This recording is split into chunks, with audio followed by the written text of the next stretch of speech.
여러분 안녕하십니까? 광주 MBC 뉴스투데이 시작합니다. 광주 월드컵 경기장에서 마트와 아울렛을 운영하고 있는 롯데쇼핑이 지난 2015년 시설의 일부를 무단으로 재임대하다 적발됐었죠.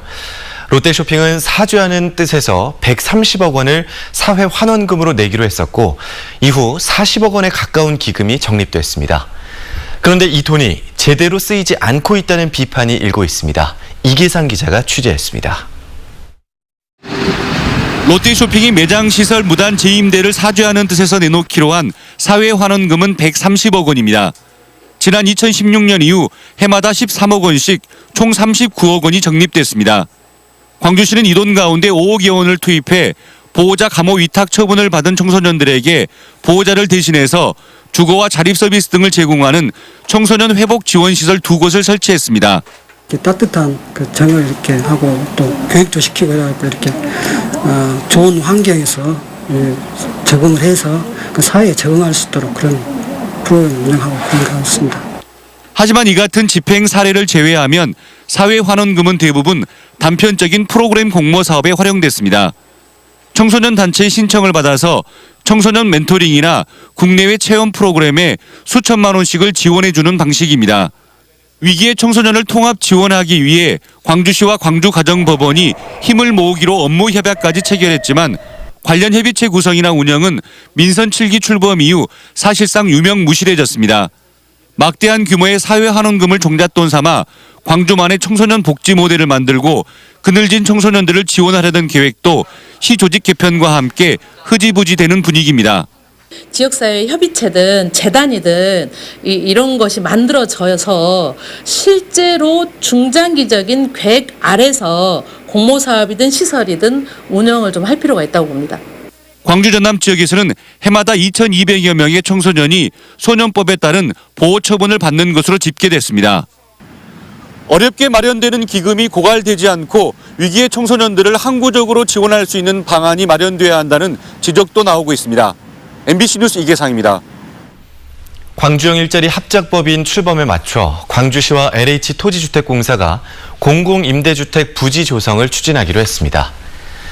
광주시와 LH는 빅그린 산단 안에 임대주택을 건립할 수 있는 공동주택 용지가 확보되지 않아 빅그린 산단 근처에 별도로 공공임대주택 부지를 조성하기 위한 연구 용역을 착수하기로 했습니다. 광주시는 공공임대주택 단지를 조성하기까지 10년가량 걸릴 것으로 예상됨에 따라 LH와 광주도시공사가 시행한 행복주택 가운데 비어있는 800여 세대를 근로자들에게 공급할 방침입니다. 영산강 죽산보와 승촌보의 처리 문제를 최종 결정할 대통령 소속 국가물관리위원회가 어제 출범해 활동에 들어갔습니다. 허재영 충남도립대 총장이 이낙연 국무총리와 함께 공동위원장을 맡았고 영산강 유역위원장에는 정재승 순천대 교수가 임명됐습니다. 당초 예정보다 위원회 출범이 늦어지면서 논란인 금강과 영산강의 보처리 방안은 연말쯤에나 다뤄질 것으로 예상됩니다. 한편 4대강 조사평가위원회는 지난 2월 이명박 정부가 설치한 영산강의 2개 보 가운데 승촌보는 상시 개방, 죽산보는 해체를 권고했습니다. 현재 우리 지역은 대체로 흐린 가운데 일부 지역에서는 비가 이어지고 있습니다. 레이더 영상 보시면 서해안 지역을 중심으로 비가 내리고 있고 그 밖의 지역은 대부분 소강 상태를 보이고 있는데요. 여전히 남해상에 위치한 정체 전선의 영향으로 내일까지 남해안을 중심으로 비가 오락가락하겠습니다. 광주와 남해안을 제외한 전남 지역에서는 오늘 이른 오전까지 5에서 20mm가량의 비가 더 내리겠고 전남 남해안은 내일까지 최고 40mm가량의 비가 더 지나겠습니다. 한편 어제부터의 누적 강수량 살펴보시면 호우경보가 내려졌던 완도 여서도와 진도 서거차도에서는 200mm 안팎의 매우 많은 비가 쏟아졌습니다. 이미 많은 비가 내린 상태에서 남해안 지역은 내일까지도 비가 내릴 것으로 보이니까요. 비로 인한 피해가 없도록 각별히 주의하셔야겠습니다.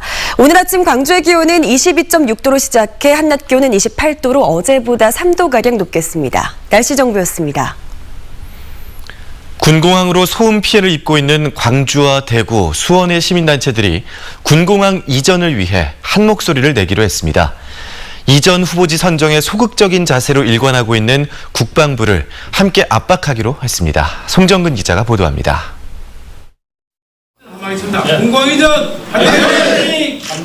광주와 대구, 수원의 시민단체가 군공항 이전을 위해 힘을 모으기로 했습니다. 광주는 이전 대상지로 거론되는 자치단체의 반발로 예비 후보지 선정도 못하고 있고 수원도 비슷한 사정입니다. 수원만 국방부에서 지원작전 쓰는 줄 알았더니 3개시가 똑같이 국방부에서 답을 실어주고 있는 것 같은데 최근 이전 후보지 두 곳을 결정한 대구는 한시름 놓은 상황이지만 광주와 수원에 힘을 보태기로 했습니다. 국방부가 모든 것 갖다가 해주기를 갖다가 기다릴 수만은 없다. 가서 떠들고 또 싸우고 우리들 뜻을 전하고 언론에 퍼뜨리고 우리들이 얼음을 바늘로 깬다는 심정으로 시민단체들은 이전 후보지 선정에 손을 놓고 있는 국방부가 적극적인 주민 설득과 지자체 간 갈등 조정에 나서도록 압박하기로 했습니다. 다음 달 국방부 앞에서 연합 골기대회를 진행하고 국무총리실도 방문하기로 했습니다. 군공항 이전의 시급성을 방치한 채 주민 설명회조차 개최하지 않는 등 법령에서 정한 책무를 소홀히하고 있다. 시민단체들이 연대를 강화하고 있는 가운데 국방부를 압박할 수 있는 다른 계기도 마련됐습니다. 지난달 군공항 소음 피해 보상법이 국회 국방위를 통과함에 따라 군공항 이전 사업이 탄력을 받을 것으로도 전망됐습니다.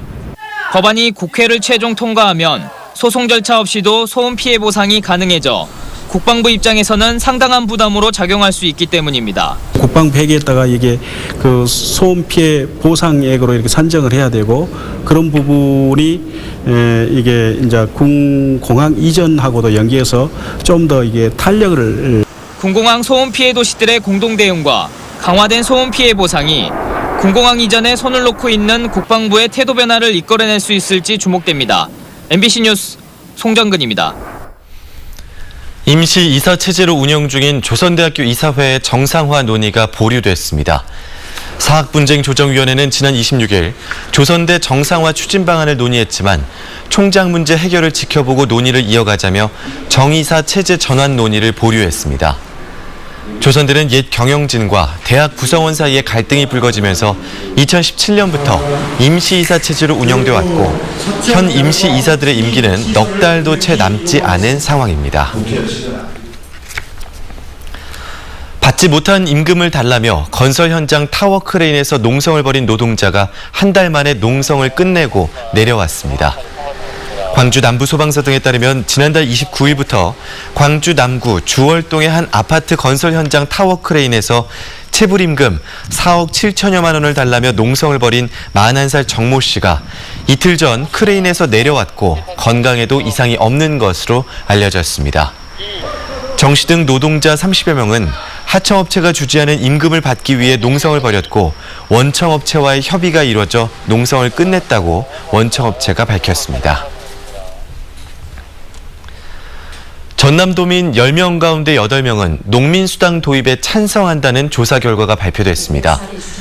어제 열린 광주시 농민수당 도입을 위한 정책 토론회에서 광주전남연구원의 서정원 위원은 최근 전남도민 2,100여 명을 대상으로 농민수당 의식조사를 실시한 결과 응답자의 78%가 도입에 찬성했다고 밝혔습니다.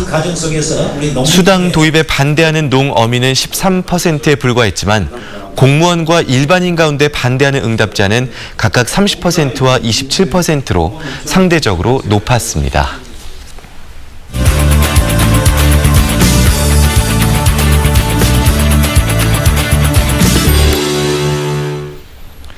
광주에서도 농민에게 월 정액의 수당을 지급하자는 내용의 주민 참여 조례가 추진되고 있습니다. 농민의 권리를 보장해서 자긍심을 높이고 또 농업에 활력을 불어넣을 수 있다는 건데요.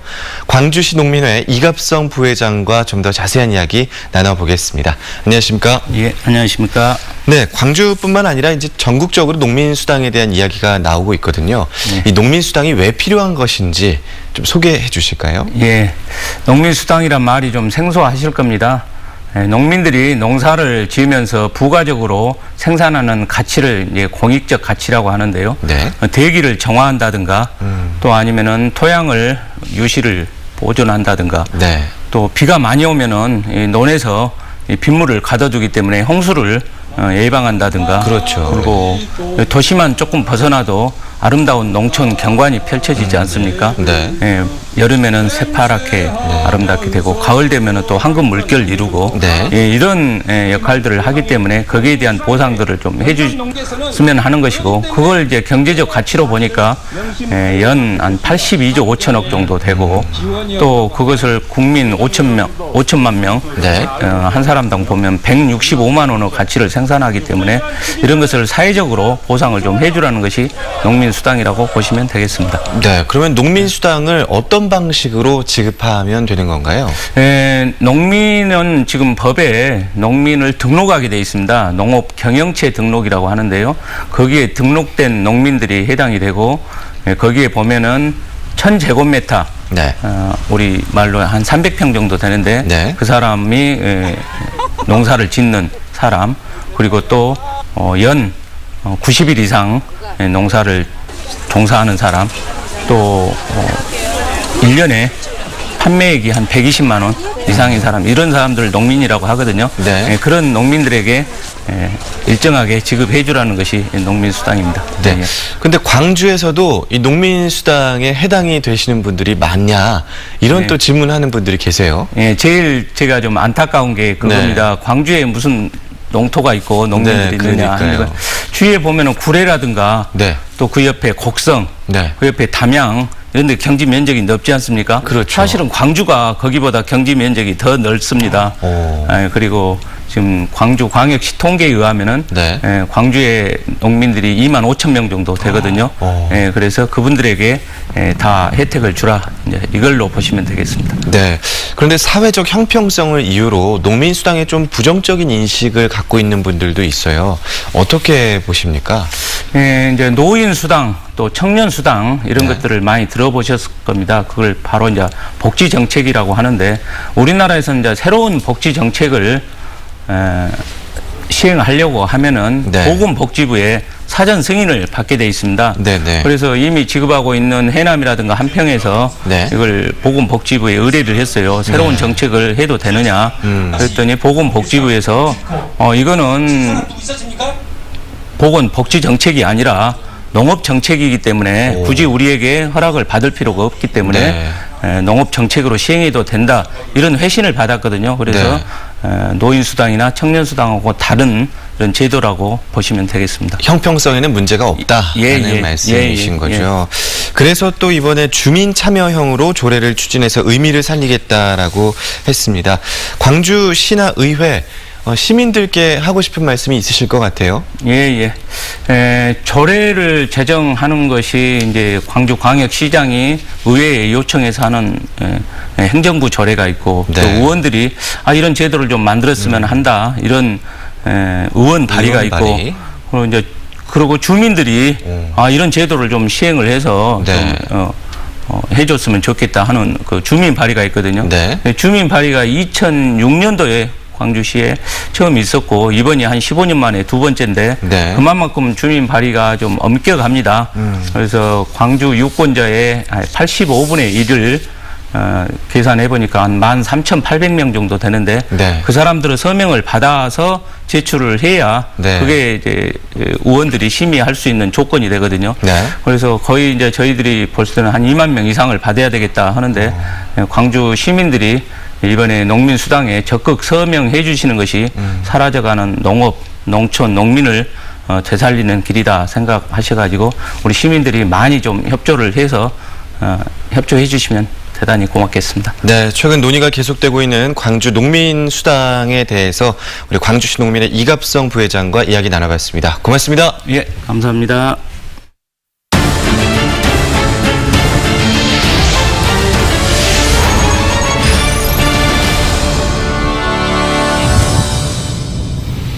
무안의 한 아파트 신축 현장에서 발생한 폐기물이 농지에 불법 투기됐다고 얼마 전에 전해드렸었죠.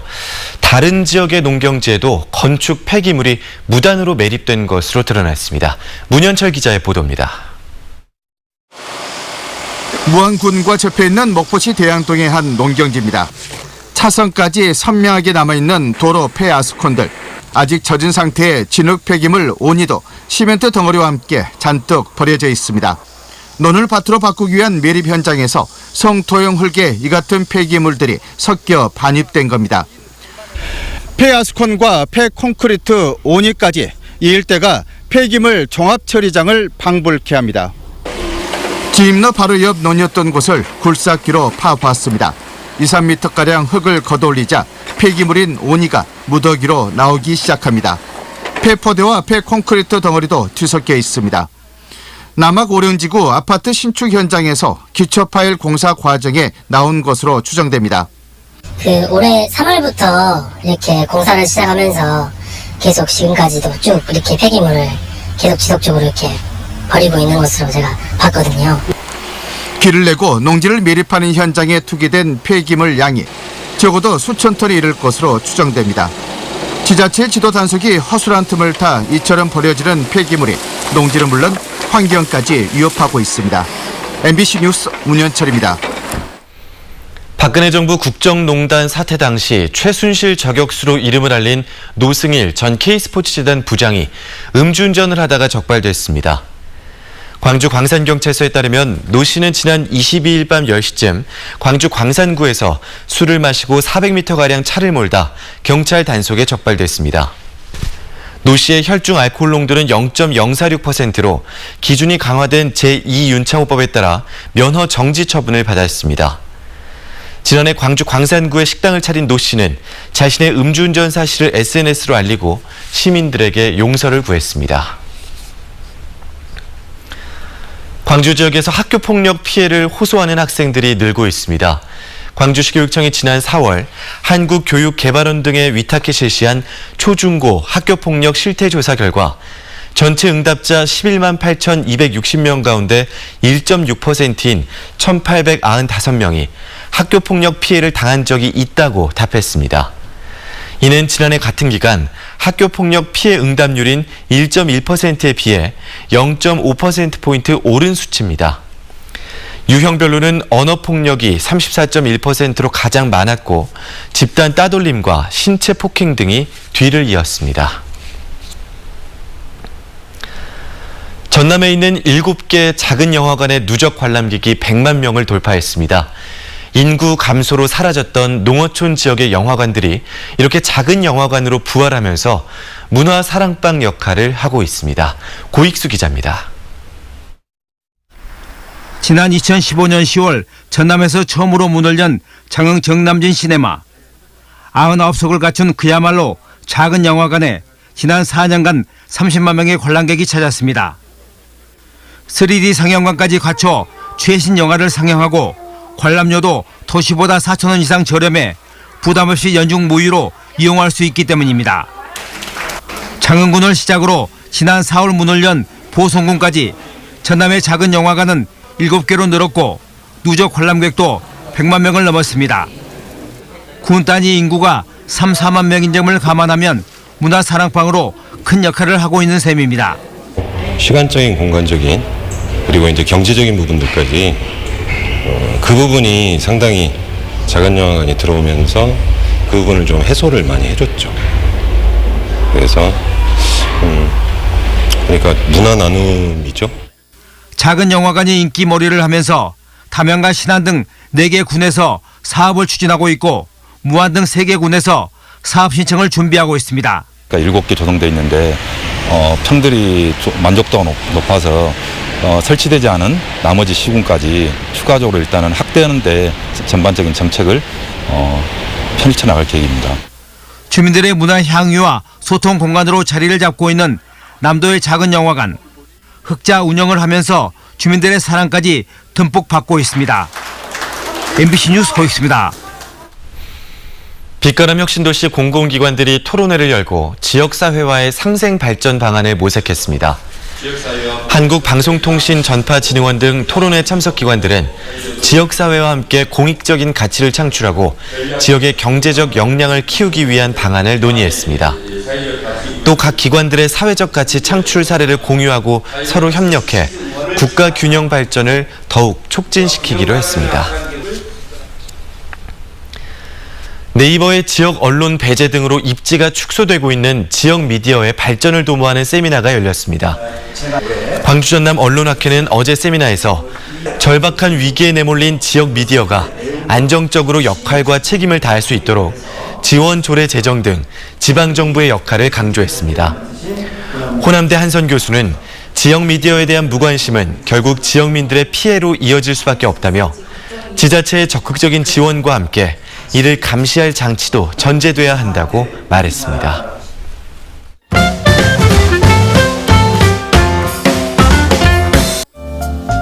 추석이 2주 앞으로 다가왔습니다. 벌초는 하셨나요? 벌초와 관련된 재미있는 속담이 있어 소개해드릴까 합니다. 8월에 벌초하는 이는 자식으로 안 친다라는 말은 음력 8월 전, 늦어도 추석 2주 전에는 벌초를 해야 한다는 의미가 담겼고요. 비슷한 맥락에서 추석 전에 소분을 안 하면 조상이 덤불을 쓰고 명절 먹으러 온다는 제주도 속담도 있습니다. 제사 안 지낸 것은 남이 몰라도 벌초 안 한 것은 남이 안다라는 말도 있죠. 벌초를 미뤄뒀다면 추석 전 조상님 묘를 돌아보는 것도 좋을 것 같습니다. 8월 30일과 31일 북구 충효마을에서는 문화재를 돌아보고 다도 체험도 하는 문화캠프 도시락이 진행됩니다. 김덕령 장군과 관련된 시조를 감상하고 평촌 반디숲길을 함께 걷는 등의 프로그램이 마련되는데요. 참여하고 싶은 사람은 문화 콘텐츠 그룹 이따로 문의하면 됩니다. 국립아시아문화전당 가을 프로그램 ACC 공공미술 투어가 9월 7일부터 11월 24일까지 진행됩니다. 문화전당 내에 있는 예술작품도 해설과 함께 돌아보고 작품들을 모티브로 한 엽서집도 받을 수 있는데요. 국립아시아문화전당 누리집에서 신청할 수 있습니다. 역사의 흐름을 물과 땅의 형태로 표현해내는 송필용 작가의 전시가 9월 3일부터 로터스 갤러리에서 열립니다. 전시되는 작품은 2015년 이후 매진한 25점의 유화로 대부분 100호를 훌쩍 넘는 대작들인데요. 두터운 물줄기처럼 역경 속에서도 굳게 버텨온 민족의 역사를 전달할 예정입니다.